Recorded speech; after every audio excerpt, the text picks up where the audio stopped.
নিজ বাড়িতে মাশরুম চাষ করে দৃষ্টান্ত স্থাপন করেছেন কাপ্তাইয়ের ওয়াগ্গা ইউনিয়নের অনিল মারমা। অনেকটা শখের বশেই নিজ বাড়িতে মাশরুম চাষ শুরু করেন তিনি। ৩ বছরে বেশ সফলতাও পেয়েছেন অনিল মারমা। তিনি জানান, করোনাকালীন সময়ে মাশরুম চাষ করার পরিকল্পনা তার মাথায় আসে। গেল ৩ বছরে বেশ সফলতাও পেয়েছেন। সম্প্রতি মাগুরা জেলার ড্রিম মাশরুম সেন্টার থেকে প্রশিক্ষণ নিয়েছেন। অনিল মারমা আরও জানান, প্রথমে স্বল্প পরিসরে মাশরুম চাষ করলেও গেল ৪ মাসে ৪০০ খড়ের সিলিন্ডার থেকে মাশরুম উৎপাদন হয়েছে প্রায় ৩ কেজি। এই মাশরুম রাঙামাটি জেলাসহ দেশের বিভিন্ন জায়গায় পাইকারিভাবে বিক্রি করছেন তিনি। এরই মধ্যে মাশরুম বিক্রি করে ১ লক্ষ টাকা লাভও করেছেন। এই মুহূর্তে আমার এখানে প্রায় ৩০০-র মতো সিলিন্ডার রয়েছে। এখান থেকে আপনার প্রতিদিন ধরেন ৪ থেকে ৫ কেজি আমার উৎপাদন হচ্ছে। ইতিমধ্যে আমি এক সিজনে আপনার লাখখানেক টাকা হচ্ছে ইনকাম করতে পারি এই ৩০০ বেডের মধ্যে।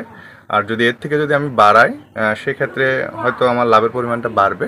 সারা বছর যদি মাশরুম উৎপাদন করতে পারে তাহলে বছরে কমপক্ষে ৪ থেকে ৫ লক্ষ টাকা আয় করা সম্ভব বলে মনে করেন তিনি। মাশরুম চাষের পাশাপাশি তিনি ৩য় প্রজন্মের ধানের মাদার উৎপাদন করার কাজ করছেন, যা এলাকার কৃষকদের বীজ সরবরাহের অন্যতম উৎস হয়ে উঠতে পারে। বর্তমানে তার এলাকার ৮ থেকে ১০ জন বেকার যুব মহিলা কাজ করছে তার কারখানায়। ভবিষ্যতে মাশরুম চাষের পরিসর বৃদ্ধি করে এলাকায় বেকার যুব মহিলাদের কর্মসংস্থান তৈরি করতে চান তিনি। দৈনিক ভিত্তিতে কোনো লেবার নাই বা যারা আমাকে সহযোগিতা করেন ওনারা নাই, ওনাদেরকে আমি মাঝে মধ্যে ডাকি। আমার যখন কাজ থাকে, আমি যখন কাজ করি, ওনারা দৈনিক মজুরির ভিত্তিতে আমার এখানে কাজ করে দেন। সেই ক্ষেত্রে এখানকার আমি যে মহিলা শ্রেণী আছেন ওনাদেরকে প্রায়োরিটি দিই। সেক্ষেত্রে আমার একটু কষ্টটা কম হয় এবং ওনারা হচ্ছে কি আমাকে ভালোভাবে সহযোগিতা করেন। কিছু মানুষ ওনাদেরকে দেখে অনুপ্রাণিত হচ্ছেন এবং ওনারাও সামনে করার চিন্তাভাবনা করতেছেন। উপজেলা কৃষি কর্মকর্তা জানান, বর্তমানে দেশ বিদেশে মাশরুম চাষ জনপ্রিয় হচ্ছে।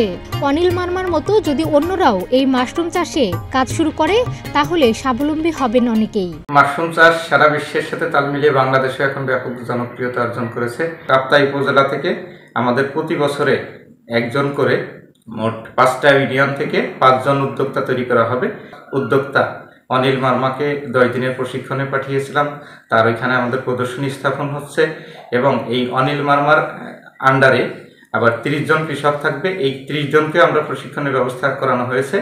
তো আমাদের উদ্দেশ্য হচ্ছে এই একজন প্রধান উদ্যোক্তা দিয়ে বাকি 30 জন এবং অন্যান্য কৃষকদের নিয়ে এখানে একটা মাশরুম পল্লী গড়ে তোলা। মাশরুমে কিছু ঔষধি গুণ রয়েছে, এতে প্রচুর প্রোটিন পাওয়া যায়। এতে প্রচুর পরিমাণে আরও আছে অ্যামিনো অ্যাসিড, ভিটামিন ডি এবং ভিটামিন বি। এ কারণে যতই দিন যাচ্ছে মাশরুমের চাহিদা বাড়ছে।